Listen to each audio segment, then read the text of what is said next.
Welcome to Money on Tap, your personal finance headquarters, where we bring out the professionals' experience and some fun in what we call three-dimensional investing, utilizing insurance, brokerage, and fee-based planning. And we believe wise investing starts with a plan, and your investments may have merit, relevance to a time and place, but this all depends on you, your objectives, and your goals. My name is Seth Krusman, and I'm here with Ben Brayshaw and John Ryder. We're all planners and partners with Brayshaw Financial Group. Good morning, guys. Good morning, Seth. Good morning, everybody. We are glad to have you listening to Money on Tap. And if you are looking to sit down with an advisor and start making some of the right steps towards your financial goals, we welcome the opportunity to do that with you. And you can reach us at 855-226-8551 or email us at info@yourmoneyontap.com. You can also find us at Facebook at Money on Tap 3D Investing. The title of our show today is What to Look For in an Advisor. Now, of course, we could end the show right there. Just drop the mic and walk out and say, just call us at Brayshaw Financial Group. But, you know, we thought it might be good to share. Can we do that, Seth? Can we do that? Can we just have people call us now? That's it. That's it. The rest is just well, hopefully not crickets, folks. We'd never expect that from you. But of course, we'd love to have you working with us, and we hope that we would be your first phone call. But if you decide to go another direction, we're going to cover some things on our show today that you may want to consider when working with a professional. And full disclosure, we're not going to pretend that we have it all down and that we don't have any areas that we can all improve on. But I think today's show will be helpful. And perhaps you're working with an advisor and the advisor doesn't have a lot of the character qualities that are important to you. So maybe it's time to take another look and scope out your options. And, on top of that, I think this is going to be just more of a fun, light show. We're not going to ask you to follow us with your calculator, start working through schedules of amortization or any of that stuff. So definitely don't turn us down quite yet. We're going to have some fun today, and I'm looking forward to this, you guys. Yeah, Seth. This is an interesting show because you're right. We don't have it all down, and but there are the key elements that in every person that you want to work with and things that you need to make sure you've kind of crossed your T's and dotted your I's before you even consider doing business with somebody. So I think this is going to be a really valuable show for a lot of people.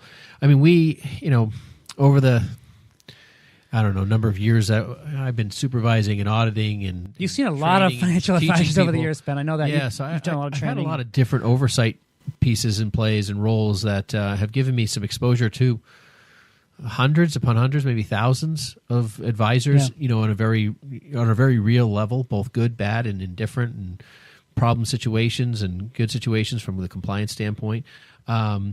So there's a lot about this show that's really interesting, some of which I would love to share, can't. Yeah.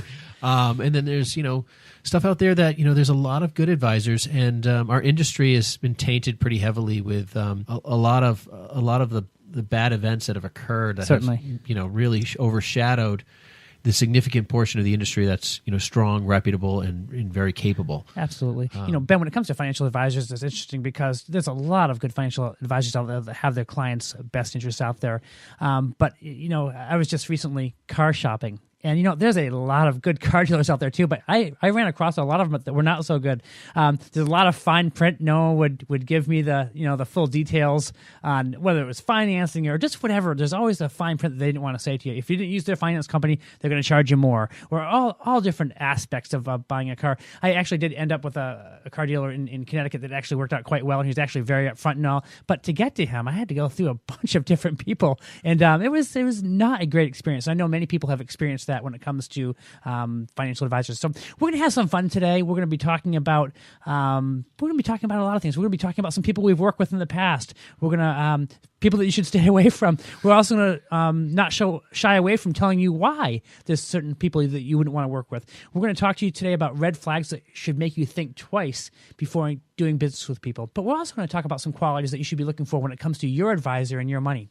But before we do that, it's time once again for our new segment, Money in the News.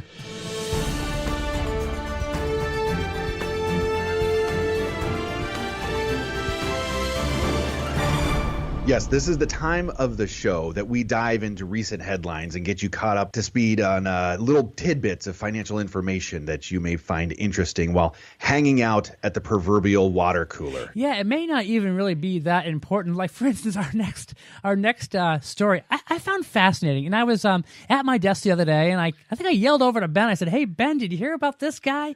And Ben hadn't. But so listen to this. There's a California man that was living on disability checks. He had his fortune change after a blanket his grandmother used to cover the ground when her cat had kittens sold for more than $1 million at auction. So there's this guy. His name is Lauren Kreitzer. He had been living in a friend's shack in California, Leona Valley, California, after struggling for years. He had a major car accident back in 2007, and he actually lost his left foot. It had been amputated, and it put an end to his career as a carpenter. So since the accident in 2007, he'd been relying on a $200 disability check. And he had become so short on money. He had kids that lived with him. He had become so short on money that he sent his parents, he sent his kids away to live with his parents over in Arizona. And he said this in the article. He says, "I mean, what do you do? I had to take care of kids. I had no money, nothing saved up and nothing like that," he told the news station. So things began to change in 2011 when he turned on the Antiques Roadshow, and on one particular episode, he watched an elderly man that was selling a first phase Navajo blanket for $500,000. So as he looked at the blanket, he said to himself, "Hey, that kind of reminds me." And he put his DVD on hold, put it on hold, put the show on hold, and he went into his closet and grabbed his own blanket out. And so he's looking at the blanket and he's holding it up to the screen, and it's like, wow, that kind of looks very similar to the blanket that my grandmother passed on to me. And so he's like, hey, if I could get maybe $4,000 or $5,000, that would be a great plus. So he took it to a local place, and the local place said, "Nah, it's not really worth anything." And then he took the blanket, and he thought, there's got to be something to this. He took the blanket to John Moran Auctioneers in Monrovia, California. And after he chronicled the history of the piece, he putting together how the blanket was passed down in his family from his great-great-great-grandfather. The blanket went up for auction in June 2012. And here's what he said. He says, "They had to bring over water and stuff to me and wipe the sweat off my head," he said. "I started hyperventilating because I couldn't believe it. Everything just went limp and I couldn't catch my breath." The blanket sold for $1.5 million on the Antiques Roadshow. A guy named Don Ellis sold it for him. And it's interesting. Since then, Kreitzer has bought he was living on $200 a month. Since then, he's bought 2 homes, a Dodge Challenger, a custom West Coast Customs Harley-Davidson motorcycle, things he had never dreamed of owning. He says his new fortune has a profound effect on his health since he was able to go on more trips, like a cruise with his family to Mexico and escape the confines of his shack. My question is this, guys. Did he call you? It kind of seems like he hasn't talked to any kind of a financial advisor, because the next paragraph says he still hasn't been able to work and is now considering moving to Idaho to escape California's taxes, which have taken a huge bite out of the money he has left. While he contemplates his next moves, Kreitzer says the auction will forever be remembered as the day that saved him. "I firmly believe I'm here because years ago I turned my life around," he said. "The things I've been through, I tell people it's a strong faith and a strong mind. Without those things, you're not going to make it." And so I do hope that this guy has contacted someone to help him preserve the dollars that he has. So it's a very unusual story and kind of a fun story. It's one of those stories that you hope doesn't turn into one of those lottery winning stories where, you win the lottery. That happens too, It does. They buy everything and then they run out of money. I think we've done a show on that in the past where we're talking about past lottery winners, and they did a story something like 10 years out after people had won these lotteries, and many of these people were ending up with no money because first of all, they paid the huge taxes. They didn't have a strategy for that. Then on top of that, they just started spending money on things that they I guess they had the money for, but then all of a sudden they didn't have the money for it. Yeah, so, sounds like he went on a bit of a spending spree there. I was kind of thinking, hopefully those real estate pieces were income producing for him. right, something to help him. I don't know that going to Idaho is going to save that deal. That is so true. I have a friend of mine who goes to a local church here in town. He was just telling me about this guy that goes to his church, and this guy had inherited $2 million from his grandfather that had passed away. It was kind of a troubled situation, meaning that the kid that inherited the money was only 22 when he got it. It was $2 million. In 2 years, it was all gone. It was all gone. He had spent it. He bought a house, this, that, and then he was actually behind on his real estate taxes. And he had bought guns, he had bought cars, and it was all gone that fast. So, sometimes when people get money that they didn't earn, not saying that this guy didn't earn, I guess he earned it in the fact that he sold something he had. But the fact is, when you get money that you're unexpected, it's very easy to go through it very, very, very quickly. So if that's you in our radio audience, make a phone call to someone. I actually have. I think it's a Navajo blanket, and it's in a. Seth, get it out. Let's take a look at it. It's in a bench seat, I think. Believe it or not, and it came from my grandmother. After she passed away when I was my senior year of high school, and that just was one of the things that I was like, that looks cool. And I think I actually brought that up to my dad. Like, is that really? It came. I'm confident it came from Arizona, whether or not it's Navajo or not. But if Antiques Roadshows in town, that may be the last you ever hear of me. Yes, we might not hear Seth Crustman on Money on Tap anymore. He will be gone, buying cars and boats. No, I'm sure he wouldn't. I'm sure he would invest that wisely. Just pay attention to the rest of our show because we're going to help you find an advisor. Ben, what's our second story in the news here? Stock market rally that won't quit. I got to tell you, looking at this market, it is interesting. Isn't it? It is really just a bizarre scenario. It's funny. I've heard every version of a reason for this or a reason for that. Why it's going to pull back. Why it's not. Isn't it always that way? Where the Dow should be. Whether it's higher, or much higher, or a lot lower. Yeah. There's a lot of really good stuff there. Looking at this, money in the news and going through this segment, J.P. Morgan says the bear case is missing one critical element. What's that element, John? That element is that there's a growing number of skeptic clients out there. And why are they skeptic? Because they remember what happened in 2008. It's fresh. They remember what happened in 2002, 2001 when the internet bubble broke. They remember even further back. And, some of our retired clients remember some very, very bad days back in the 70s. And I think we can invariably see that in almost every client. They're asking us, when's it going to pull back? And, and that's, a lot of the reasons why we talk about fundamental bases inside portfolios and why we look at that and creating, foundation elements and stuff. But that's why we talked about in some of our other series, tactical investing and looking at that as a way to kind of hedge the market while being in it and try to accomplish some savings and pullbacks. And then even things as creating some security around various types of annuities, whether fixed or variable or whatever, that will solve retirement needs and concerns in that time period. But it is definitely a growing number, and I think the more and more people come in, okay, everyone wants their cake and eat it too. Right, absolutely. John? I mean, we met with some people. I want two pieces. We met with some people the other day, and they're like, "Well, I was like." They weren't sure what to do. I said, well, what happens if we just had all your money in cash and it was making a wonderful 5 or 6% in the bank? Would that be good? And they're like, that'd be great. I was like, well, if you could find a CD like that again, that would be great for all of us. The problem is that people are just worried.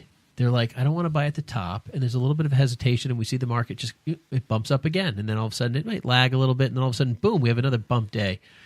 And people are wondering where.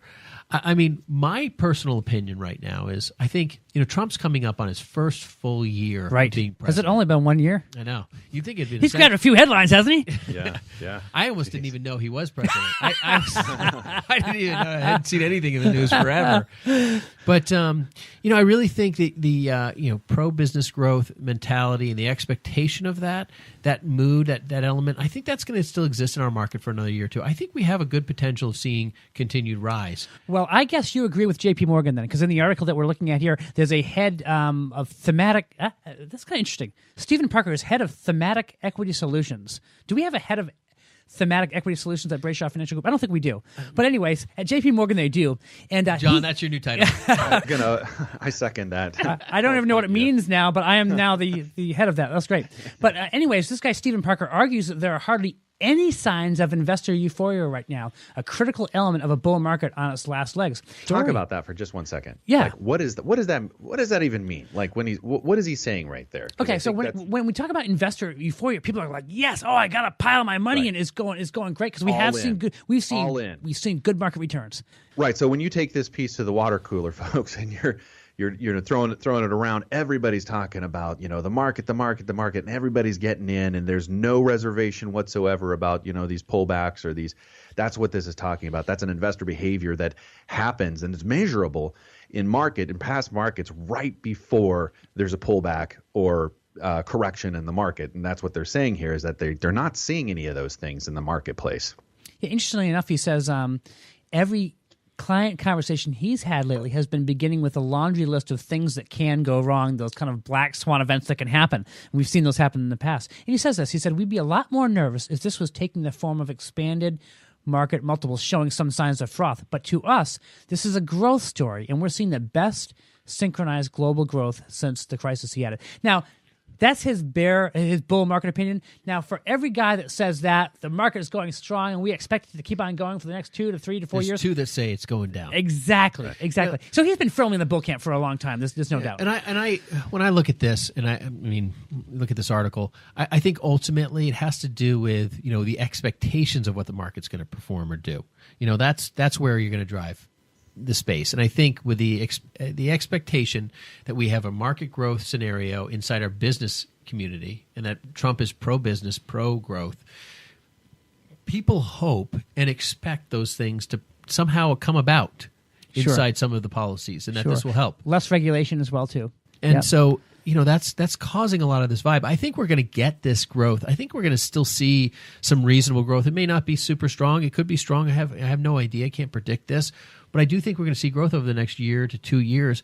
I think when re-election starts coming into conversation and we start seeing people coming into play, I think that's when people are going to become more cautious. Sure. And Ben, I share your opinion as far as having an optimistic viewpoint as far as the market going forward. But just because we have that optimistic viewpoint doesn't mean that when we're sitting down with clients, we're going to do a very good job of diversifying those client portfolios. We're going to look at obviously different types of market investments, but we're also going to look at investments that don't necessarily correlate with the market. And we've done a lot of that types of investing as well.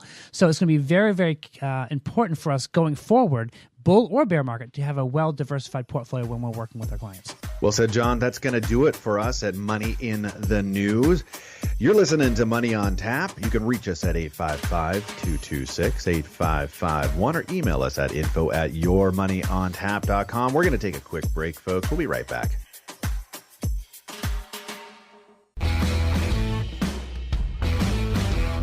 On this Cliff Notes edition of Money on Tap, John Ryder and Ben Brayshaw discuss some of the pitfalls that come with poor financial planning in retirement and the necessity for a healthy strategy to make the most of your money in your later years. I have $500,000 for my retirement, but I really want to drive a Maserati. In which I need to pay cash for most of the time. Yeah. So I guess I haven't looked at the list price of a Maserati lately, but a couple $100,000. Yeah. So probably not wise, but so that might be an exaggeration of someone spending money. But you know what? Oftentimes we see people will look at maybe buying a second home a few years before they retire. They're not downsizing their current home, but they're buying a second home without really thinking about, hey, I need to think about income streams. I need to think about how much money I'm going to need on a monthly basis once I retire. I mean, I have seen so many different people blow it early. They have these things that they feel like they need to do, and, they're going to just lump sum cash out. I mean, I've seen where people get very afraid about retirement and all the expenses. I worked with one person one time in which they wanted to put 3 years' worth of expenses in cash. I mean, we might have even been 4. And I remember sitting next to one of the other planners there, and it was like, and the expenses were 4 years worth of taxes. I was like, well, if you can't create enough income to cover your current expenses that you're so afraid you got to put 4 years away, you're really not planning for retirement. You're planning for a period of time. It's like a vacation, your 4-year vacation. Sure. I think a lot of retirees fall into the trap of overdoing it right after they stop working. So they have all this free time on their hands, and now it's time to put on the new deck. Now it's time to get all new appliances. Now it's time to do all this stuff. So they have more free time, but maybe less discretionary income than they've ever had before. The round the world trip? Yeah, exactly. So it can also have some pretty major repercussions on a retirement plan. So one of the biggest risks that you face after you retire is called the sequence of returns risk. So it basically says that if you have a big hit to your finances, you'll have a greater impact earlier in your retirement plan. So if you lose a lot of money early on in your retirement plan, that can really wreak havoc for funding your retirement later on.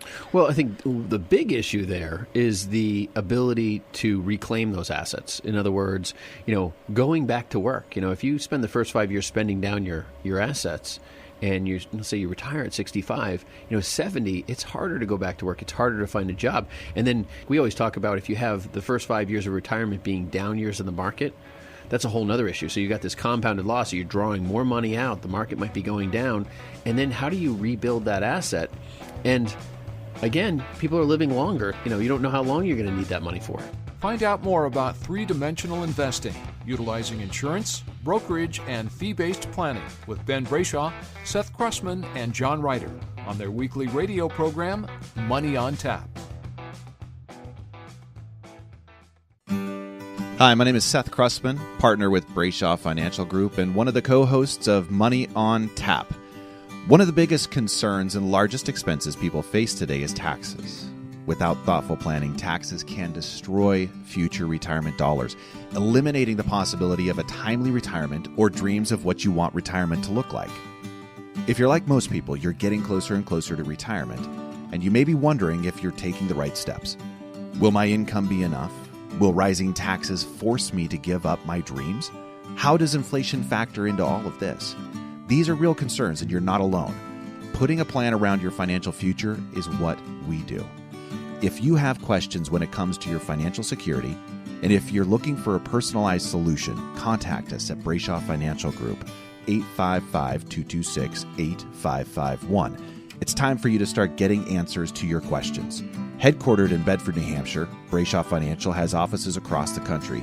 We'd love the opportunity to show you how we can help. There's absolutely no cost or obligation to meet with us. Call us at 855-226-8551. 855-226-8551.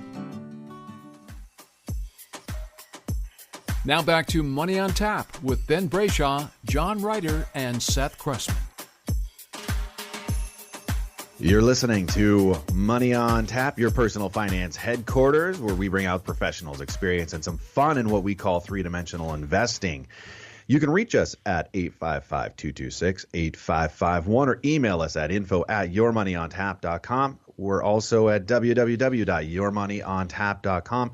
You can go back to our website and peruse to your liking some of the past shows that we've rolled out, some of the concepts that we've rolled out. It's been a lot of fun for us to, just to have this experience with you, our listeners, to be able to share some of the things that we work on and that we're pulling either out of the markets or we're pulling out of situations and planning to ultimately try to help you in your financial goals. And, one of the things we like to do here is if you have something that you're kind of working through, an idea that you're maybe needing a little bit of help with, give us a call, send us an email. If we wind up rolling out your idea on air, we'd love to send you a hat or a promotional T-shirt with Money on Tap logo. And they are sharp looking, and I'm giving them as gifts to all of my friends and family this year. Don't know what you guys are doing. Looking forward to seeing that coming in the mail from Seth. Looking forward to that. You know what? I tried to throw it out there for Cyber Monday, and 3 hats for the price of 1 for Cyber Monday. But that's done now. You can't get it now. It's done. We're talking about what to look for in an advisor, and I look across the table at John, and I'm like, "That's it." Thank you. And then I look at Ben, and I'm like, "No, that's it. That's what I'm looking for in an advisor." You know what, folks? We don't have it all put together here. We're not going to try to, point the finger at each other and pat each other on the back for, all the qualities that we like in each other. But there are things to look for in an advisor. We'd love it if we're your first call, but if you're going another direction, these are going to be some 6 key points basically that you might want to take a look at when you're considering your next move with a financial advisor.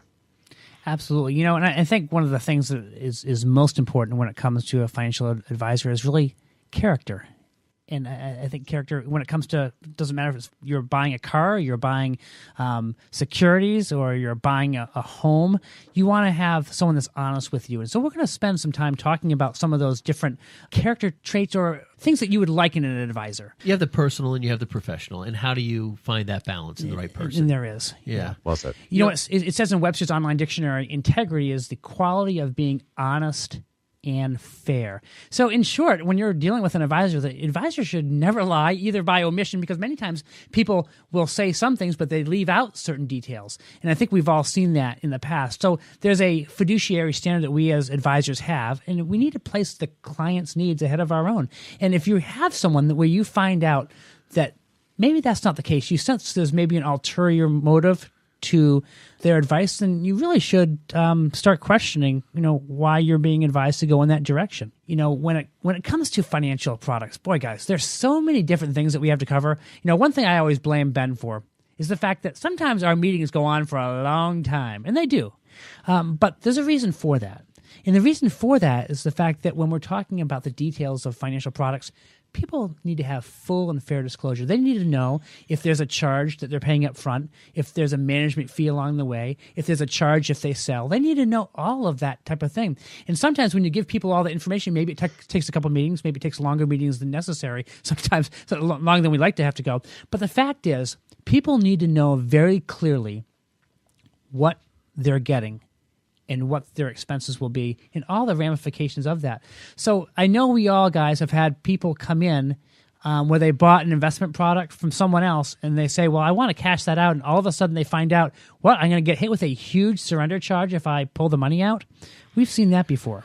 When you talk about the traits of an advisor, right, we basically broke it down to six traits. That's what we've got. There's, you can Google some of this stuff, and you can have it could be 12, yeah. It could be whatever. Right. I think what we really want to do is kind of give you, with the conversation we want. I think having here, if we could framework a picture of what the advisor looks like by developing some stories for people to kind of have in conversation, because at the end of the day, when we're done talking, that person has certain needs, whoever we're talking to, right? Whoever the potential person who needs financial planning, sitting down, every advisor is, one advisor is not going to fit all cups of tea here. There's a need for all sorts of different types of advisors and so forth. We'll talk about that in number 4 too. We're going to go into that in depth. But when you're actually kind of working through the different pieces, you just kind of have to kind of come up with somebody that all boils down to trust. Mm-hmm. That's really where I look at it. There's all these different key components, but at the end of the day, you can have a lot of the professional components. But, if it's not a good fit, it's not a good fit. I've told that to people constantly. John, you and I had a meeting a while back in which it was a 5 hours. We met with somebody for 5 hours. We met with them a couple times. You said, listen, they were confused about what they had versus directions of going. And I said, come in. We will literally block off, because this is a big decision. This had to do with the company and all sorts of stuff. And we said, we're going to roll up our sleeves. We're going to bring in some lunch. We're going to sit down and we're going to work it out together and figure it out. And they are tremendously thankful that we went through all of that. It was long. There was no question it was long. We were exhausted at the end of that meeting. They were exhausted. But honestly, it shed light on a lot of things for a very complex situation where a lot of different advisors, a lot of different people had been involved in all sorts of moving parts.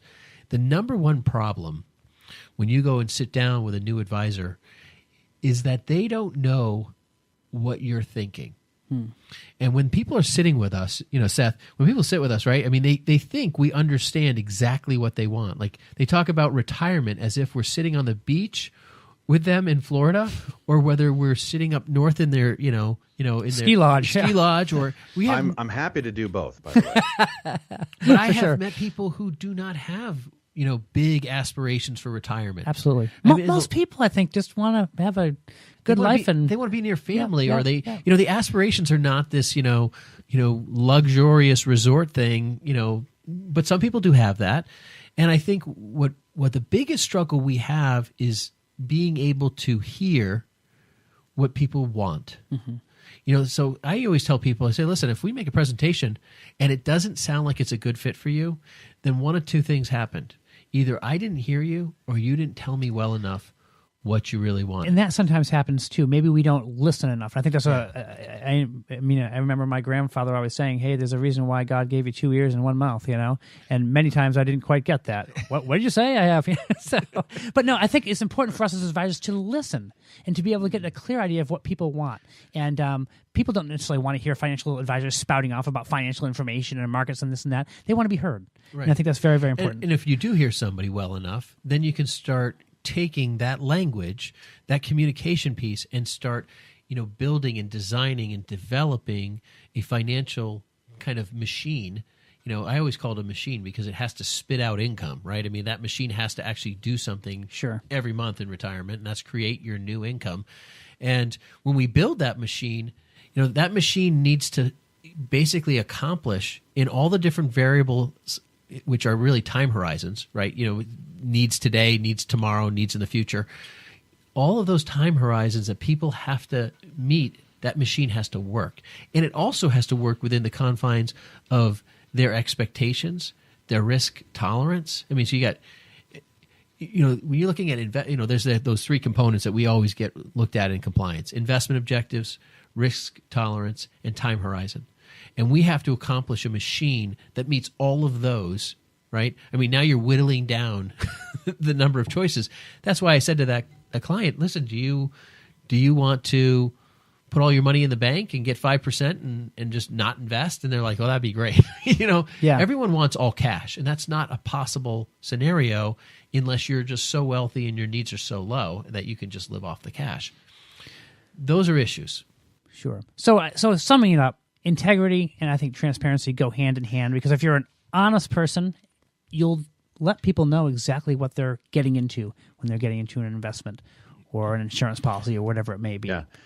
I can speak a little bit to some of the personal brushes that I've had along the way in this industry with some people that were maybe not as didn't have those 2 things in front of them as primary things to have with a client.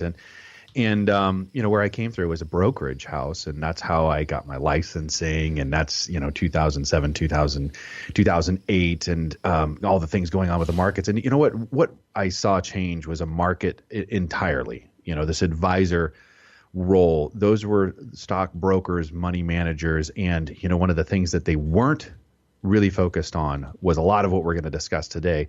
It was, I'm going to make you money. I'm going to make you money. I'm going to make you money. And that was that might be the one thing that people are thinking about, like when they're talking to an advisor, is like, I don't care about the rest of it. Are you going to make me money? And that was the kind of client that they're looking for. But, on the backside of that, there were some people, gosh, one of the guys that owned a brokerage that I was with very, very short time. Gosh, it was amazing to me the things that were coming out of like these New York brokerages, and it was horrific. They had zero transparency. It's a dirty game. It was all about trade. And every time they place a trade, it's a fee coming out the backside. And it had no, they were completely indifferent to a client's goals. It's all about, the brokerage world is all about activity, right? I mean, it's buy, sell. And as often as making so many trades by a certain time. Right. Yeah. 10 by 10. Yes. We've heard of that. Local advisor here. Yeah. Yeah. There's a lot of advisors in the brokerage world. They got to clear 10 trades by 10 o'clock. That's, then golf the rest of the afternoon, from what I understand, right? Right. And I was new in this industry and coming in and trying to trust people and thinking that in an industry like this that they should have their client's best interest at heart, and that just was not the experience that I had coming through. So it's interesting to listen and look back at some of those and be grateful that I really feel like God protected me and moved me quickly on to the next place, but which was much better experience. Big time. Sure. It happens all the time. I was at a large insurance company, and I remember being in my office, and I heard 2 brokers that were outside in a cubicle, and one was talking to the other broker and was talking about how he needed to make his BMW payment that month, and he needed to sell this annuity to this older lady who didn't even need it, and it's really, really awful to hear. And so I went outside and had a conversation with him. I think integrity is something that just key. You either got it or you don't. Yeah. My mom used to say integrity's, what you do when no one's looking. That's the real definition of integrity. I think that's an interesting way to look at it. And I think, John, I mean, we constantly are, competing against ourselves, I think, sometimes in the office. It's like, can we do better? Can we do this? Those are things that, it's hard to find. And, you can't, you're never going to know, right? I mean, I was, prepping for this show, right? You can Google all sorts of things. What are the financial traits of a financial advisor? And then, you start getting into the worst advisor, and there's actually a list of like the top 10 or 15 worst I think advisors. I saw you on there, Ben. Yeah. No, and so, but they have like the people that stole the most money. Sure. Yeah. Oh, yeah, it's crazy. Yeah, It's Ponzi schemes, and we've talked about those in the past too. Yeah. The Ponzi schemes aren't like, the big brokerage houses, they're not immune to these Ponzi schemes, right? They've got guys running side gigs of this, that, and the other thing. Unregistered securities. Yeah. All sorts of stuff. So those are the types of things that you're going to really have some fear around with people that I found is like, how do we know? Like Madoff, like no one knew. Banks, nobody had any idea that some of these things were actually Ponzi schemes going on. We're going to take a quick break. You're listening to Money on Tap, and you can reach us at 855-226-8551 or email us at info@yourmoneyontap.com.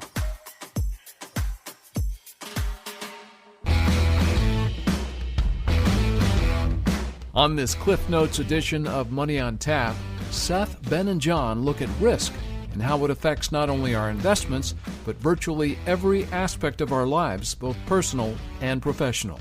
I think it's important to kind of understand and identify for people, what is that? It looks different for everybody, but generally speaking, and this is from our friends at FINRA, they say that risk is uncertainty with respect to your investments that has the potential to negatively affect your financial welfare. You could buy something near the top and still never see a return on an investment. In a lot of the risks that you're taking with a lot of different investments, you can't even quantify. There's so many subcategories of risk.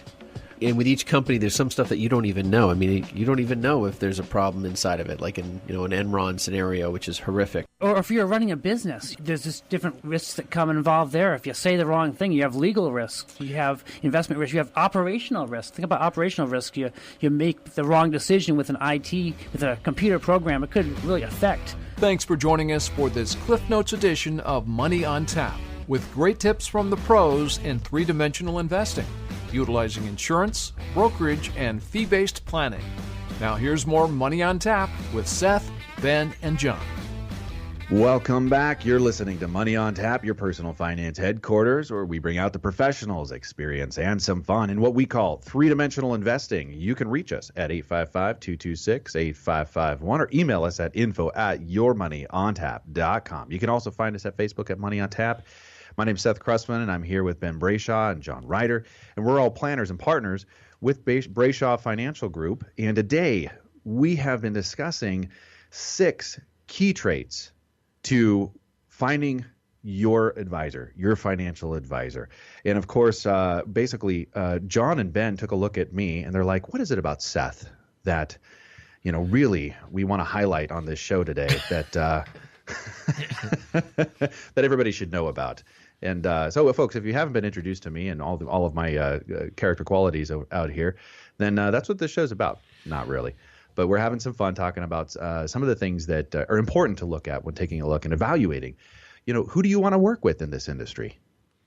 There's something I didn't mention just briefly in the end of the last segment. So number 1, we have integrity and transparency as a character, as a 6 items for a financial advisor. It's hard to really find integrity, right? I mean, how do you evaluate that? That's an instinct. That's something you're going to sit down with somebody. But, trust with verification is what my mom used to always say, trust and double check it. So, so there's FINRA.org. You can go there. That's a broker check that FINRA, which is kind of like the policing body of the SEC, that they offer to do background checks if someone's done something wrong or, poor management or this, that, or the other thing. They'll list anything that could possibly be out there. Those are things that, it could be relevant. It could be irrelevant. It could be completely false. It's just whatever. If somebody ever said anything in any way that could potentially be an issue, it's listed and then it's evaluated and then there's a decision and a discerning outcome. And either the advisor was right or wrong or there's a settlement and there's dollars or whatever.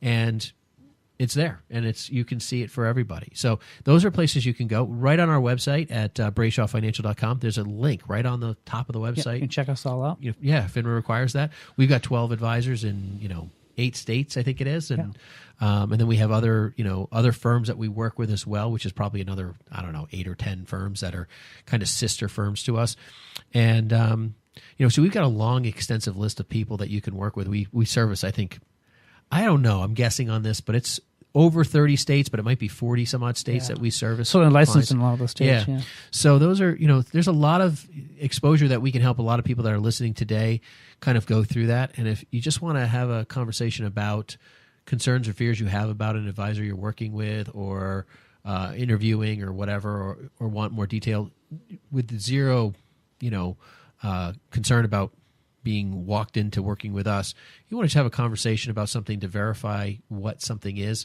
happy to give you another opinion kind of thing. But the second item we have is competency, which is what that brings us right into. And, Webster's Dictionary, as John had provided here nicely in our notes today, thank you, John, the definition is having the necessary ability or skills, able to do something well or well enough to meet a standard. And that's where it gets dicey.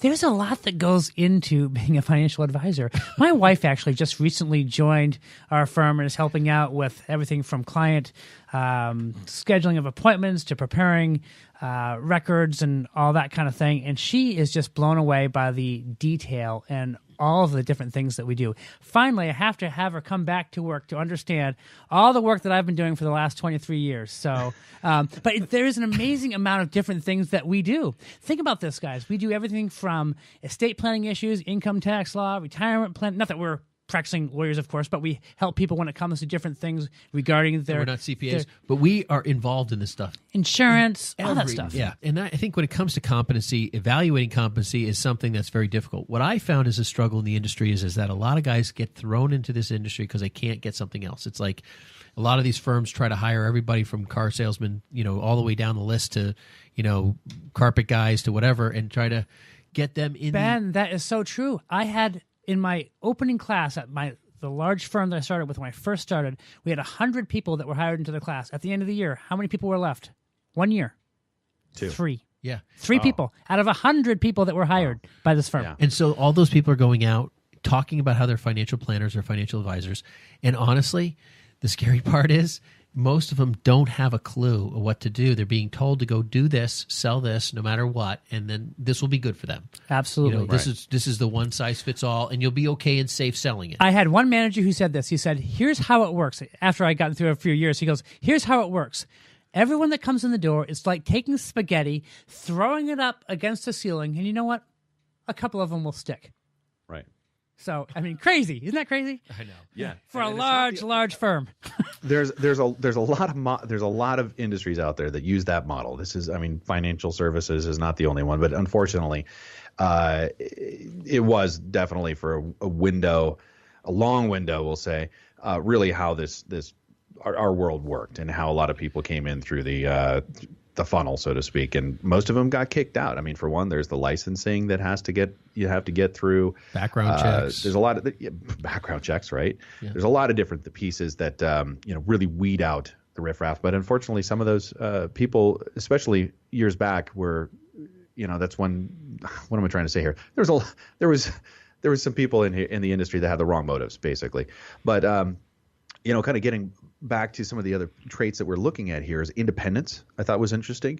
As Brayshaw Financial Group, basically we're independent. I think that's one of the things that I struggled with when I was trying to take a look at this industry as a whole and evaluate, hey, where do I want to be and what's my motive, right? My motive personally would be I want to be in a place where my clients can get, access to everything that helps them. That's it. It's the biased issue. It's like, how do we get the biased out of this industry as much as we possibly can? Because, there's always that, question, like, what's the background of their intent or reasoning?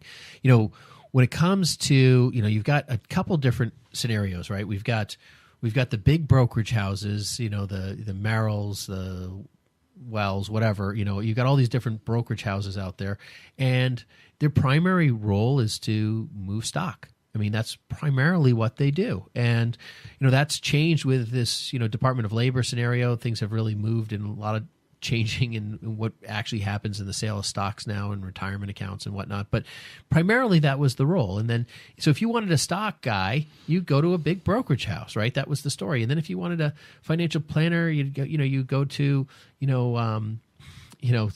the Edward Jones or the this, that, or the other thing, kind of like the local corner guy who did some financial planning. But, as you kind of go down the role, right, what happens is people get a little bit bigger in exposure and their ability to share investment styles, like, what they do and what they offer. But at the end of the day, when you're tied to one of these major firms, there's some sort of link to what you do and what business you sell, whether it's an insurance company, whether it's a straight brokerage house, whether it's a, MetLife or Mass Mutual or whatever, New York Life, your insurance, they're going to be primarily an insurance offer. And there might be some outside stuff that they'll do because they have to take those steps. What takes it to the next level is the independent side, because not only do you have the ability to do the brokerage and do the insurance and kind of offer a mixture of all of those different pieces, you're not tied to some person breathing down your throat saying, you need to sell this version of this product. There's a lot tied to that. Your incentive when you're working for a large insurance company, your incentive is based around selling their products. And so they're proprietary ones. Yes. And they may link your compensation to that. They do link your compensation to that. They also will link your benefits to that. Yes. So if you have benefits through the company, if you don't sell such and such amount of whether it be insurance or annuities or that type of thing, well, then they don't renew your benefits. You pay for them out of your own pocket as opposed to them paying it for you. Right. So, you can go outside the box, but at the end of the day, you still got to fill the main box first, and that's complicated. In the independent side, the problem there is that you have to do enough volume to stay independent. So they don't care where the volume comes from. They just care that you're doing the volume. So you have to get to the point where you're mature enough in the industry and you're able to do that you don't need to be dependent on any particular one company. So I am a big proponent. That's why I believe we're in the independent space. And who knows? That could change. I mean, our industry is constantly evolving, and it may be that it becomes less independent. I don't know, but the independent space is the only thing I've found to date that gives us the ability to really reach in different areas and different types of investments, whether it's fee, commission, insurance, and that's why we call it three-dimensional investing, because we can really sit down and evaluate all the different pieces. So my number one advice would be to probably find an independent advisor, and there's a lot of them out there. I mean, I think the broker-dealer we work with and we clear through, Pershing, which is owned by Bank of New York Mellon, but our broker-dealer SagePoint, that's one of 4 broker-dealers that are tied to the advisor group. Now, I think there's 5,000 or 6,000 independent financial advisors throughout the country. Just with that, just with that one? Yeah, and there's many, many other firms out there too, of course. So there's a lot of independent advisors out there that you can do. Let's talk about number 4, diversity in licenses. And I think that's extremely important in today's world because this goes along, John, with the independent side, though. It does blend a little bit there. It does, but there are some independent guys that only have perhaps one license, so they can only do one thing. So I think it's very important to draw the distinction, the fact that if you're dealing with an advisor that only has a life insurance license, that he's going to sell you a life insurance policy, whether or not that's the best thing for you. Or just a straight up fixed annuity. I mean, and it will sound like they can do investments. The other scenario is then you start getting into the securities investments where you start doing some mutual funds. That's like a Series 6 license. Yeah. And so that's what's interesting about that is like people can do pretty much the ABCs of, investing world and so forth, but you can't do stocks and you can't do bonds. I mean, there's limitations to that. You can't do some of the alternative investment space pieces. Like there's real limitations to what your exposure is. So someone might say to you, if they had a Series 6, I'm not a big stock guy. I think there's a lot of risk in stocks. Sure. And so all of a sudden they're like, well, what about the mutual funds? It gives you a little more diversity in that space or whatever, and they kind of weed you out. So understanding the licensing space is really important to independence because, it's not just being independent, it's having enough licensing to utilize the options available in independence. And what I tell people, to a hammer, everything looks like a nail, right? So if you only have one tool, you're going to use that one tool for everything out there. And that's sometimes the case when people are licensed to only one particular product line. And then bringing us into number 5, Seth, why don't you take us there? So the accessibility piece, basically having you need to be able to reach out to your advisors. You need to be able to pick up the phone and if they're not calling you back that day, that's critical. That's one of the things I think I learned way back 2000, and I was coming out of running kitchens and restaurants, and that was, what I worked throughout in college, and decided, hey, I really would like to be able to spend Christmas with my family and holidays with my family, and just restaurants doesn't allow that. I talked to somebody the other day that's in our industry, same scenario. That's what they were looking for, and anyway, so I was in sales right out of that. And I really appreciated that the company that I was with had on their phones, call back your customer or your client every day. If they call you, you call them back every day, even if you don't have the answer to their question, or the answer that they're looking for. It's important to communicate. It's important to have somebody that will get back in touch and stays in touch with you to at least let you know that they're listening to your concerns and your questions. Yeah, that's a great point. I mean, John, you had mentioned to me one time it was just so hard to call people back at first. I remember feeling when I first that started, way too. I know you meet with Mr. and Mrs. Smith, in your first year or two, and Mr. and Mrs. Smith invest some money with you, and then the next day you get a phone call, and all of a sudden you're like, oh, what? Are they not happy? Or are they not happy with something? And I remember putting out that phone call for a couple of days, and I finally called back. There's no big deal at all, but you know what? I kind of lost some credibility there because I didn't call right back away. I should have called right away. And I tell you, that's something I've had, my dad, he owned a small printing company, and it's grown to be quite substantial now. He's no longer with us, but he was always big in service, and that's what it was really his tag. And I learned a lot of that. But it was hard. It was hard at first. It's like, no, I got to call him, but I hope everything's okay. Did something I don't know? Realizing these fears kind of build up, and eventually, as you mature in the industry, you just realize it's like, people just got questions, and hey, I got this paperwork, and you're like, oh, this is so silly. Why did I just, Right. But now it doesn't even matter. I think that's important. And number 6 is amiable. And, bedside manner, or how do you talk with people? How comfortable you are with the advisor, how you think they are understanding your needs and concerns. That is a fit you must have. Like, they can have all the other pieces, but if you don't have number 6 kind of relationship with that advisor, it's not going to work. Yeah. And I would even just say, acid test there is, do they treat you with respect? Yeah. And do you like working with them? Is it fun? Do you enjoy it? You know? That's going to be important, because if they don't have interest in you, then you feel like, they're not going to hear me. They're just, they're going to put me in a box. Yeah. Do you really want to work with this person for the next 10 to 15 to 20 years? Yeah. That's important. It's funny. And the thing is you may be sitting with somebody who really does care about you, and they don't even know, but you don't click. They really do. And hey, that's happened. It happens all the time. I just had a guy that came into the office the other day. He, a couple of years ago, bought a very large annuity from an advisor in town. And he came in and was just saying, you know what, I call him, but he never calls me back. And this is a very large annuity that he purchased. He said, he just doesn't call me back. I want someone that calls me back. And so we spent some time talking with him just about our firm and all that. But the fact is, if you're doing business with someone and they don't call you back, you might want to start looking around. Yeah. So relationship, responsiveness, those things are really important, and they're key components. I think that's going to do it for us today, you guys. It's been great. We've been talking about what to look for in an advisor: integrity, transparency, competency. Are they calling you back? Are they an independent? Do they have the licenses to be able to offer different areas? Are they nice to you? Do they treat you with respect? Hopefully, we're trying to do all of these things here at Brayshaw Financial Group. And you know what? We appreciate you listening to Money on Tap today. And we look forward to you reaching out to us at 855-226-8551 or email us at info@yourmoneyontap.com. You can also find us at Facebook at Money on Tap 3D Investing. It's been a lot of fun today, you guys. I look forward to next week. Sounds good. Thanks a lot.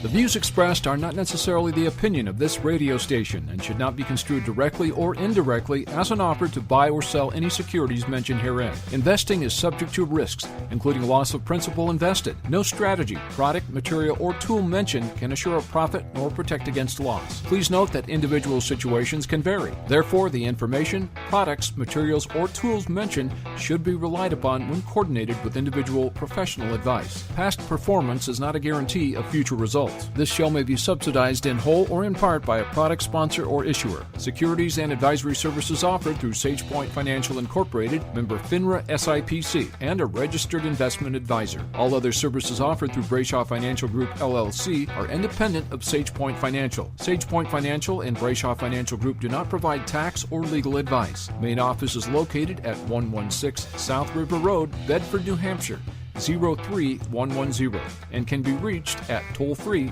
855-226-8551.